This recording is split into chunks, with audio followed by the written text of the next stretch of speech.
like Monk said, I am here to talk about my time in Tanzania, but instead of just showing you the pictures that I took in the chronological order that I took them in, I thought it would be kind of cool and more interesting for everybody involved, including myself, if I could somehow share stories with you, if I could give meaning to the pictures. And so I decided to share the most important lesson that Tanzania taught me, this idea of how my lens fits into our world. All right? So I define a lens as the way one perceives and interprets their world. There's a lot of different things that can define this normal and the development of this normal. For example, institutions, experiences, people. At least for me, these three things had great influence on my initial worldview. I grew up in Stonebank, Wisconsin, just outside of Oconomowoc over there. Went to Stonebank Elementary School where I met Miss Walensky in 8th grade, and she was the first teacher that I had that made me want to become a teacher. This is us right here this past summer. I graduated from Arrowhead in 2017, like Monk said. Here I took classes like world and modern literature, physics, autos, even chemistry, but even more teachers that reaffirmed my desire and helped develop this desire to delve into the educational field. Currently study at Northern Michigan University in the UP of Michigan, about 5 hours directly north of here. I'm studying secondary education, English, and Spanish education. You should probably start to notice a theme in my life about education and how important it is to me. Throughout my time at Arrowhead, I did participate in a select few extracurriculars, including National Honor Society and girls hockey. But I also spent the majority of my time in the kitchen at the Oconomowoc Lake Club, where I met Arnie, one of my closest friends and mentors, who taught me a lot about life and about food, but most importantly, he was the example of what it means to have just a genuine, raw passion for what you're doing in your life. I saved the most important and influential aspect of a person's life for last on purpose, that of family. So I have one brother who's 8 years older than me. His name is Kevin. He's up there. I bought him that shirt.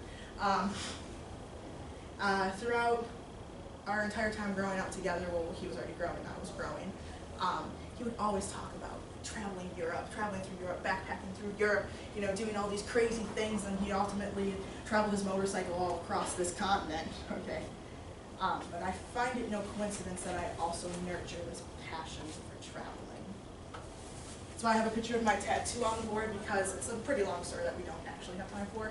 I'd love to tell you about it sometime though. To me, it's a permanent reminder of this desire, this want to teach and to travel. Notice I also have some old prom pictures here I dug up. My dad worked extremely hard in our lives so that my entire family, could have abundant opportunities available to me. And my mom, who I could do an entire 40-minute presentation on alone, is my best friend. But she taught me how to laugh at myself in the situations that I find myself in. This is my lens, okay? This idea of a lens is not my own, though. In fact, the book you hopefully finished yesterday touches on this idea of a lens. I found this quote after Zenzile's mother had recounted an argument the two had over Lobola, or the bride price in Zimbabwean culture. She says, "I'm being serious, Zenzile. We must not take Western anthropologists' view of our culture. They perceive our customs through their lens. There are terms and customs that cannot be translated adequately into their language and so become distorted. They cannot capture the spirit of our culture." I did just use your book set in Africa to bridge to my time in Tanzania, yes. So I spent 9 weeks between the months of June to August this past summer in Tanzania. I don't know if you can see the red arrow, which is right there. But I also highlighted Zimbabwe just so you could see spatially the differences between where your book took place versus where I was, because it is important to distinguish they are separate entities. I stayed in Dar es Salaam, which is the economic capital of Tanzania, in this region called Tegetanuki, and this village called Madale, on this road called Umoja Road. This is Madale.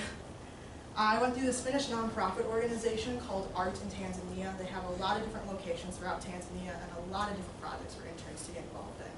Not only education, so I was there, but also environmental sustainability, health education, communications, human rights, the list goes on and on and on and on.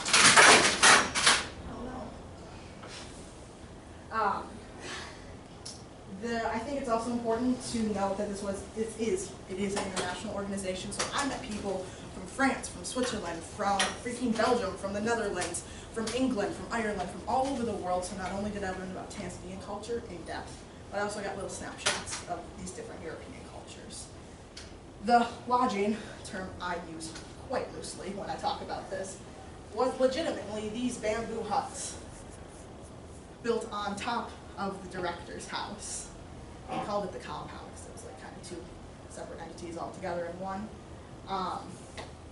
The 32 of us, there were 32 of us at the height of the summer, we washed our clothes by hand, we showered from buckets, and we ate home-cooked meals every day together, every night together, that normally consisted of rice and beans. From my very first day in Tanzania to my 9th week of my trip, I was astonished by how different this idea of normal was that I had dropped myself into. Don't get me wrong, this was not my first time overseas. I planned this trip for 6 months.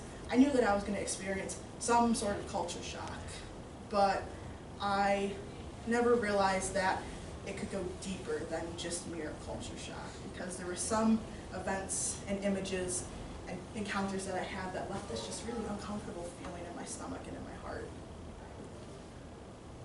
At first it was all excitingly exotic. I mean, honestly, it still is, like when I think about it. I learned quickly that my main mode of transportation was to be these peakies, these little 250 like dual sports basically, that never included closed-toed shoes, never had a helmet, and depending on where we were going, rarely a paved road. My ears quickly became accustomed to hearing words like mambo, poa poa, malimu, and zuri, mzungu. The sounds of Swahili being just like a puzzle. I'm just, oh my god, this is so cool. My hands became used to exchanging the worn yet super colorful Tanzanian shillings as opposed to our crisp USD. And my proximity to the Indian Ocean became rather obvious, but I will tell you the views never did get old. These are all somewhat superficial, I would consider them, qualities of the Tanzanian culture. They're just norms that you can take at face value. Just things that are part of this culture that you don't have to process. You can just say, oh, I'm going to go on a peaky today. Oh, I'm going to go to the ocean today.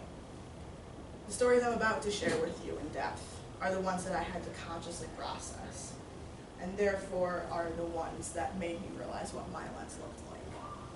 It really started with this word mzungu, so it directly translates from Swahili to traveler, but has become connotated to mean white person, in a sense. It wasn't derogatory, it was explained to me people were just commenting on a superficial quality that I had that set me apart from the rest of the people. Alright, but as I spent more time there, I began to notice the context in which I was called Mzungu. It would replace my name. It happened at markets, like this one here. This is Mwenge. I took this at Mwenge Wood Market. This is like my favorite picture I took on the trip. Markets were a beautiful, chaotic place where hundreds of shopkeepers would yell to me, Mzungu, Mzungu, Mambo, Karibu Sana, come to my shop. Or like, Mzungu, Mzungu, welcome, like come into my shop. How are you? And I would go because I'm a sucker and I just want to see what they had, even though they all have the same things. And I would sometimes find something I wanted to take home with me, and I would, touch it or indicate that I desired it. And every time without fail, after I had asked Shingapi, or how much, the shopkeeper would quote me a price double the fair price that we both knew this object to be. I would then quote a price that was offensive to him or her. And then he would be like, oh, you're killing me. And then we would then bargain and meet in the middle on the fair price. It bothered me because it always started with Mzungu and always ended with this phrase, Rafiki price, Hakuna Matatiza. Price for a friend, no problem. So, there is a problem. Like, why don't you just tell me what you wanted me to pay for instead of this whole like bargaining thing? The same kind of routine would ensue anytime I hopped on the back of a peaky. Okay? My driver's always trying to con me of 1,000 to 2,000 extra shillings. I would always have to be like, no, I'm paying you 3,000. End of discussion. I would hear this word Mzungu at bars. When men would approach me asking, Mzungu tafadhali bia moja, or Mzungu please, just one beer. It seemed to me like this word Mzungu was just code for somebody with money, and that everyone assumed that every white person had lots of money to spare. I hesitate to use the term racism to describe the feeling that this assumption caused based solely on my skin color, because it isn't always bad to be considered rich, right? I didn't realize how deep this stereotype of Mzungu went until I met this one little girl at Bahari Beach Hotel. This is Bahari Beach Hotel and Resort, just 10 minutes from the compound, had a full westernized menu, including 4-cheese pizza, a pool, real toilets, running water, best of all, continuous Wi-Fi. Regardless to say, I think, a lot of the interns found this a nice little westernized escape from real life, everyday life at the compound. So this one Sunday, I think it was, 7 interns, including myself, found ourselves at the pool, and this little girl, local to the Dar region, approached us and simply asked, "Hey, can you teach me how to tread water?" Odd request, I have no lifeguarding experience, but sure. So she jumped in the pool and we started talking to her, you know, just making small talk so we're not just like awkwardly staring at each other. And we learned that she was 8 years old, went to an international school, and her family was just on a weekend holiday. That's really important because what she indirectly told me was that her family had money, which I knew meant she had opportunities available to her. She had a resort where payment was necessary upon entrance, eating food from the menu that was obviously more expensive than, say, the markets would have been. Bargaining, right? She had attended international school for most of her education because although she was only 8, her English was some of the smoothest and coherent English I heard my entire stay there. And I also knew that international schools had the highest school fees of any of the other schools in the area. And when she said that her family was just on a weekend holiday, it seemed normal that a family would pay to take a break. Seems normal to us, right? So after we had finished, you know, all of these kind of easy questions, Andrea, this one intern, asked her a super interesting question that I would have never thought of. She asked this little 8-year-old girl, if you could have one superpower, what would it be? Without missing a beat, this little girl answered very innocently, if I had one superpower, I would be Mzungu. You guys are so pretty and famous and rich. When did my skin color become so desired, our skin color become so desired, so envied, so synonymous with traits like flying, or teleportation, or mind reading?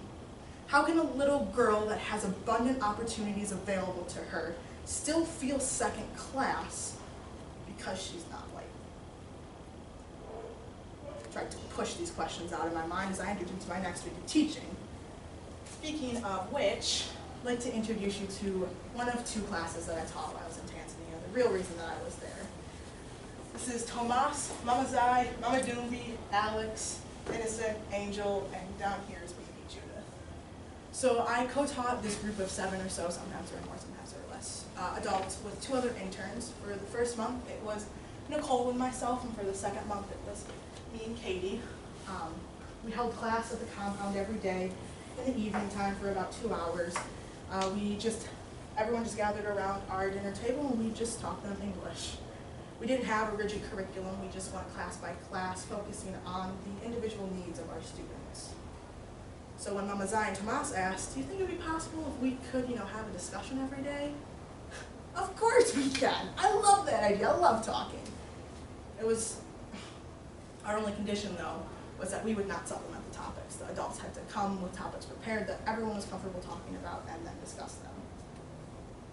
It was through these discussions that I learned the most about Tanzanian culture, beliefs, traditions, cultural norms, governmental systems alike, right? Because I've talked to legitimate people that lived in Tanzania about their ideas, their real ideas. So there was this one discussion that Bibi asked me, teacher, do you have children? Are you married? Struck me as odd that it was in that order because normally it's, are you married to your children?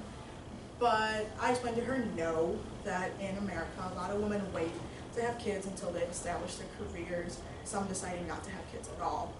Didn't know what I wanted to do with the whole family, my own family kind of thing, but I assured her that I was going to be fulfilled.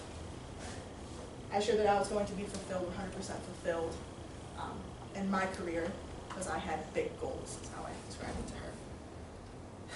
She responded, "How can someone so beautiful like you not have kids or a life?"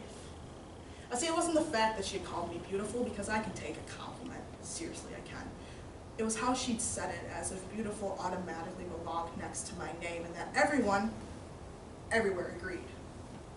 Okay, because at that moment, those makeup advertisements that interrupt my Spotify or my YouTube flashed through my mind, reaffirming my idea of beauty, but I began to wonder what Judith's was, what Madale's was, and on a broader scheme, what Tanzania beautiful looked like. This other discussion regarding fashion, all topics to pick, don't know how we spent 45 minutes talking about clothes.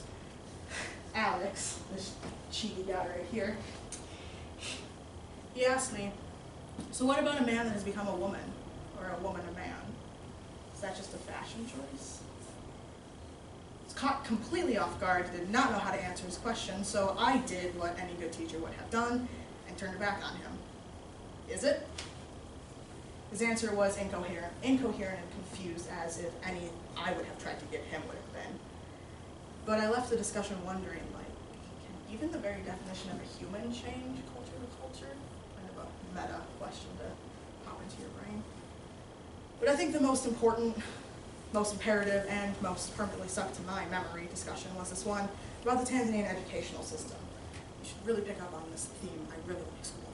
So Andrew, who's not pictured here because he couldn't make it to this little party that I threw, explained to me that teacher college in Tanzania is for students who aren't smart enough in secondary school.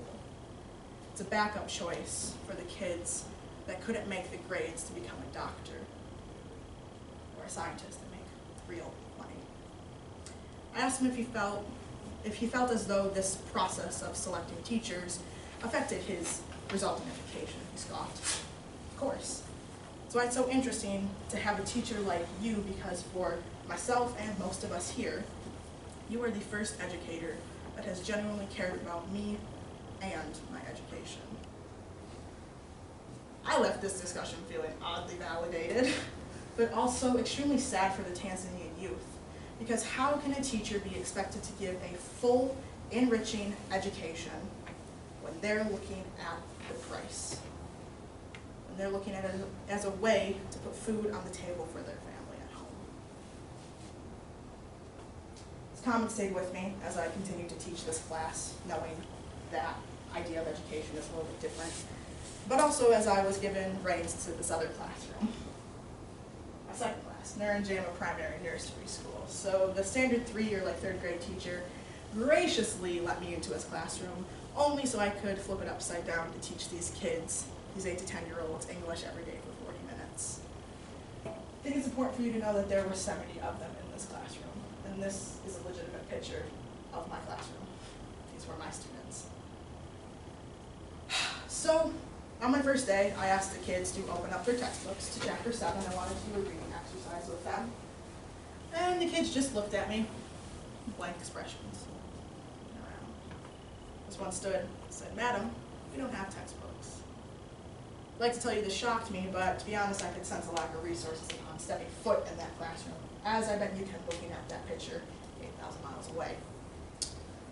What really got to me was a couple weeks later, a couple of the other interns and I were out shopping just on the town, and we stopped at a stationery shop, or basically the Tanzanian equivalent to the office section in Walmart or Target.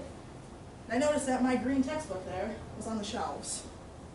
Picked it up, flipped it over, looked at the price tag. 12,000 shillings, 6 USD. My immediate question was, why the hell is the floor in the headmaster's office tiled when textbooks only cost $6? I then noticed that all of the textbooks and all of the subjects, or all of the standards or grades, were published by the same group of people. There was this one hot pink one that caught my eye, so I picked it up and weaved through it. Ended up being the health and community textbook. And I noticed that this one has a hot pink outline. In this overhead prevention against HIV and AIDS, I found this excerpt that I took a picture of because I never wanted to forget the wording. Right? It reads, "Abstain from unsafe sexual contacts. Children are advised to be careful so that they are not raped. They must not do any sexual intercourse with anybody. This will help them to be safe by avoiding HIV. I think in the moment I legitimately just threw the textbook down because I was like, that's bogus. Because the content is awful because it insinuates that it's the child's fault for being raped, not the rapist's fault for raping them, but that's a whole different discussion. But also, I became extremely angry at the wording, at the English grammar. Your younger brothers and sisters could write better sentences than this. They must not do any sexual intercourse with anybody. How about using words like engage or sexual activities? I know those aren't super hard words, I don't think. I began to really question the quality of education that these students were receiving. There's one more thing I want to talk about regarding RNJM, and that would be the corporal punishment, which is a pretty touchy subject for myself. So there was this one teacher that was in charge of doling out the punishments I could understand. And I'd watch with too much familiarity as my 9th week approached how my students, remember they're 8 to 10, would just turn into frenzies of panic and fear, just clam up whenever this teacher would walk into the classroom. The classroom would erupt into yelling in both English and Swahili, and I only ever knew a third of what was being said and could only understand like the actions that were taking place in front of me. From what I gathered, the teacher would demand that the other students, the classmates, would rat each other out for crimes committed: stealing a pencil from the wrong teacher's desk, being late to school, not doing your homework. This teacher would then grab the accused with only words as proof. Mind? Just grab them or her, drag them to the front of the room from wherever they were, turn them around, and hit them on the backside, either between their butt and the back of their knees, with a stick a lot like the one sandwiched here between this. Sandwiched between that backpack and that textbook. Often the children would be left crying. And the humiliated would then join a parade that he had, where he would then go into the next classroom, which I could only infer meant that the routine would ensue again, again, and again, until every single student in every single classroom had received their punishment. It caused a lot of questions, a lot of emotions within me, because obviously I care about school, about students. This one always seemed to bug me more, though. If school isn't a safe place for you to make mistakes and learn from those mistakes, where the hell is? So as you can see, I started to ask myself a lot of really hard questions. A lot of deep thoughts went through my brain. And how could I even begin to process these experiences that I had? How could I even begin to try to find the answers to these answerless questions that I asked myself? The answer is rather simple. I didn't. So I became extremely conflicted towards my 8th and 9th week of my trip. Because on one hand, Tanzania was a beautiful place. It's full of color and life, both literally and figuratively. I mean, just look at the pictures. I look genuinely happy, genuinely fulfilled. I met people, kids and adults, and everyone in between, that just made me happy, for no other reason than them existing, with their quirks and their questions and their laughter. I saw a side of this world. I don't want to touch it. I saw a side of this world that was nothing like the Africa I had expected to encounter when I first stepped off that plane. But I couldn't ignore the obvious pain that I saw. I couldn't ignore the hardships that these people let me see. It was beautiful and it was painful, and I couldn't reconcile these two contrasting aspects of this culture as it seemed everyone else had. So I didn't. I sat there, conflicted and confused, falling in love deeply with the place I found myself in, but also hating it extremely. Then I came home, the trip ended, went back to school. I got in touch with Monk. She asked me to do this presentation. And I was like, I should probably reread that book that they just read so I could connect it to the presentation. And I found this answer to a question I didn't know I was still asking myself. they perceive our customs through their lens. Dawned upon me, I was plagued by all of these questions regarding Tanzanian culture because I was asking them through my American lens. It never occurred to me that maybe the only Mzungu's people had seen, I can speak English, had seen were those that have made it, Jay-Z or Beyonce. Ape shit was really big while I was there, I don't really know why.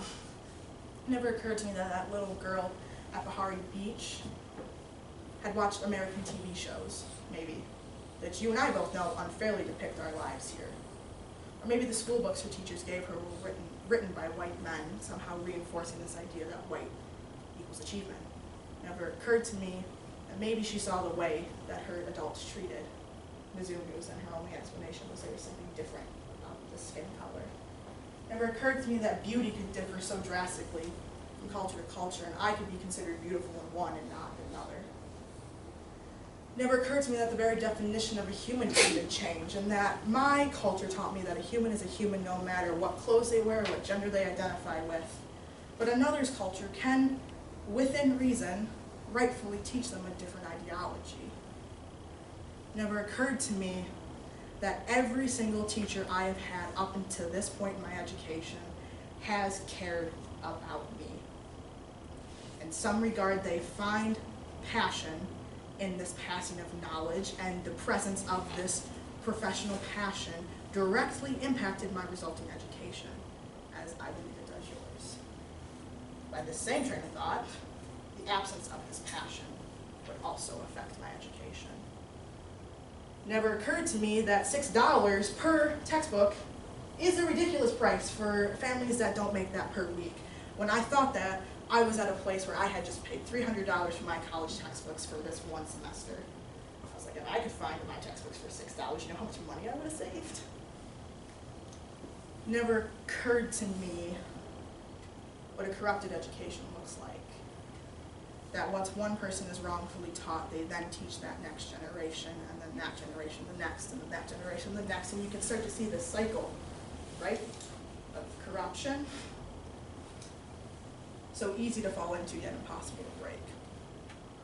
Never occurred to me, this was the hardest one for me to think about, but it never occurred to me that maybe the teachers didn't see the punishment policy as torturous, but rather effective.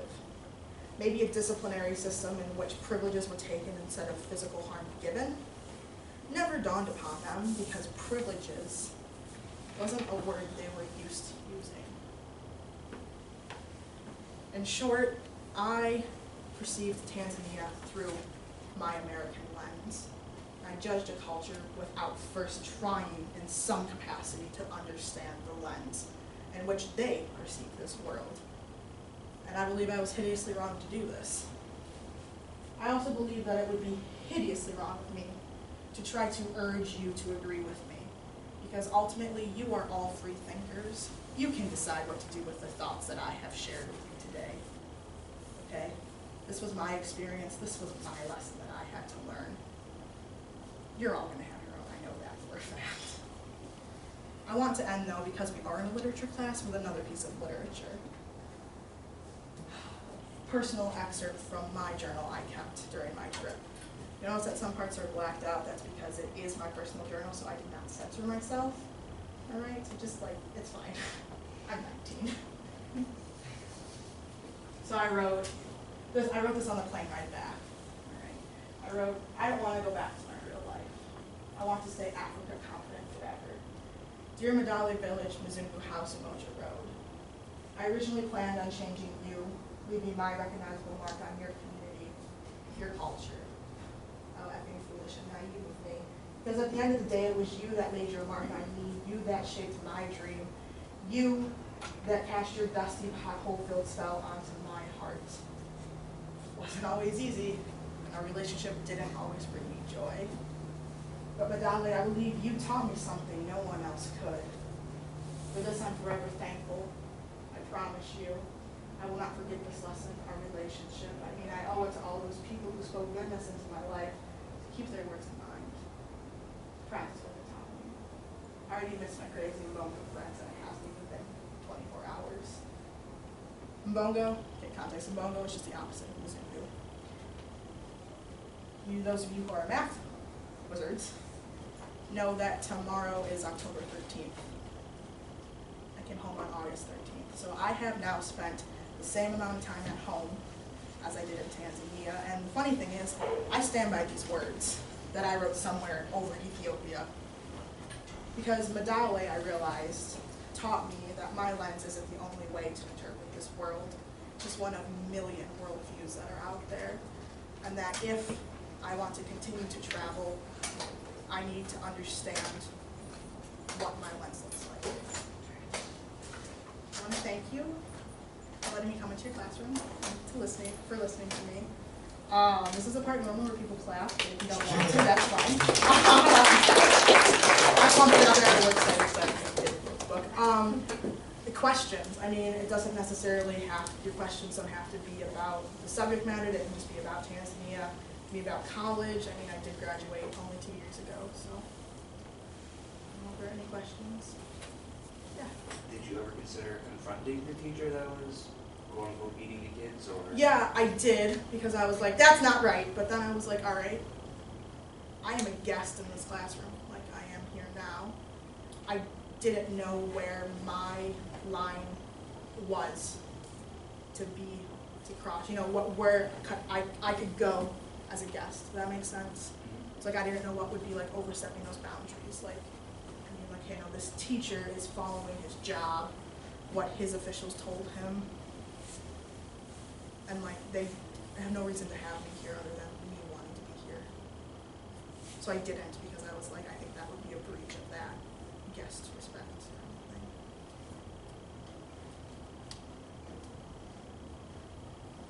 Another question? I'll ask mine again then. Okay. I don't remember what I said, so As someone who sat in a world literature class with me, here at Arrowhead, someone who grew up in this area, you've gone to college, you've now traveled, what advice would you give to students in this class, students in world literature, about worldview?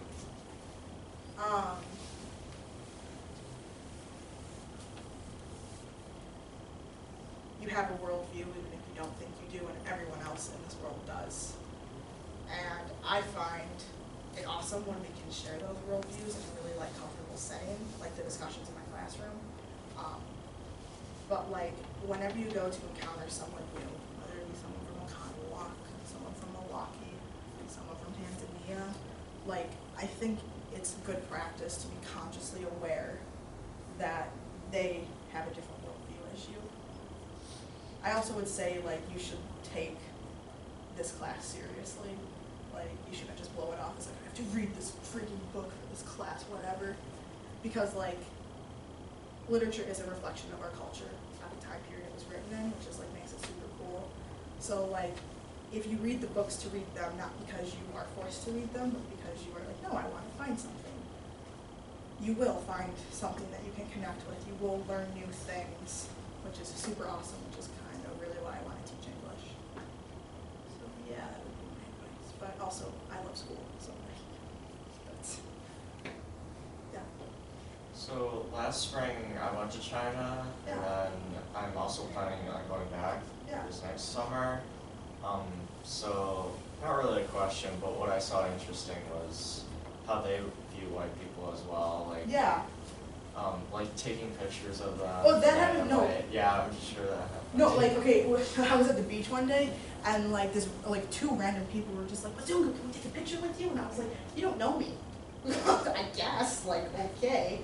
And I was like, is it really like, and then I give like famous. Yeah, and one girl in our tour group was like, she's of course white and like smaller and more attractive, and then Yeah. they'd always ask like, can I take pictures of you? Yeah. And we just found it funny. I thought, Isn't yeah. it like a bit uncomfortable though? You're like, Yeah. I know you're taking a picture of me because I am white. And sometimes they don't even ask; they just take it and just videotape you. But we've learned that it's like a different culture. It's not Yeah. like they're not, trying to. They're not trying to make you uncomfortable. Yeah. Yeah. So I just found it interesting. Yeah. Super interesting. That's good thing it's not just Africa that has that ideal of the white person. Any other questions for Michelle? Did you want to go through your pictures? Yeah, or do you want me? I have some extra pictures that I can share, or I could teach you some Swahili words if you want to learn Swahili. Sounds good. Are any of those words swears? So here's the thing, is I know swear words, but I don't think it would be right for me to teach you those. Alright, well I'm just gonna go through the pictures, because you guys didn't say anything. Okay, so, I did travel, like, while I was in Tanzania, so I went to Zanzibar, which is the island, like, directly off the main continent, okay? It's, like, technically a different governmental system. But they're known for, like, those, like, white sand beaches, okay? And it was super awesome because, okay, I love that picture of me, super touristy, but then I went snorkeling for the first time in my life off the coast of Zanzibar in the Indian Ocean, which was, like, super freaking awesome. Like, saw a bunch of sea urchins. One girl in our like group actually stepped on a sea urchin, and then like her like ankle like swelled up to like the size of probably a softball, and like you could like push it and it would like the skin would like indent, and it was just like, should probably get that checked out. She's like, nah, it's fine. I know what to do. So I was like, okay, that's why you're studying medicine and I'm not. Zanzibar was super cool. We just went for a weekend, so I couldn't really stay for a really long time. I want to go back to Zanzibar as like a tourist kind of thing. Also went on safari in Ngorongoro, which is like 5 hours from where I was staying, to Mikumi National Park. We legitimately used these like safari cars. It was like the African savannah. Okay, we saw all sorts of animals. Zebras and elephants are my favorite animal, like unironically. So this is me almost crying when I saw an elephant. This is my favorite, my favorite pictures I've taken from the trip. This giraffe here, you can't really see it. I didn't take a camera, I just had my phone on me. But this giraffe was like super white, like a dog would be when they get older, and his like spots are really, really dark. And our driver, our safari driver, like was like, that's a really old giraffe right there. And the word for grandfather is babu in Swahili, and the word for giraffe is twiga. So me being me, I was like, babu twiga. And he like stopped and like turned to me and was just like, who taught you Swahili? Like, why are you saying these things? And I was just like, I don't know, it's a cool language. Lions, this was my first, so that's my first time seeing these lions, okay? And there was this one lion, that lion right there, okay? And then like a few hundred feet was like a pack of zebras, okay? And our safari driver stopped like really slowly, and he was just like, lunchtime. And I was just like, are you joking? Are we gonna freaking see this lion attack these two? We didn't get to see it because it just took too long, and then everyone was like, oh my god, there's a lion, and then the lion just like went away. But then we were driving along the road like into the park, and these like 3 lions were just like chilling under this tree. I was like, they're just big cats. And then I was like, okay, no, they're actually really dangerous predators. It was super cool to see, super interesting. Let's see what else. That same trip, we went to Udzungwa National Park, which is about an hour from Ngorongoro, so about 6 hours from where I was staying. Oh, it's fine. Give Michelle a huge round of applause. Okay, discussion is posted. It's due Monday by 3. And also your seminar prep needs to be done. We have seminars Monday and Tuesday next week. Test on Wednesday. Have a wonderful weekend.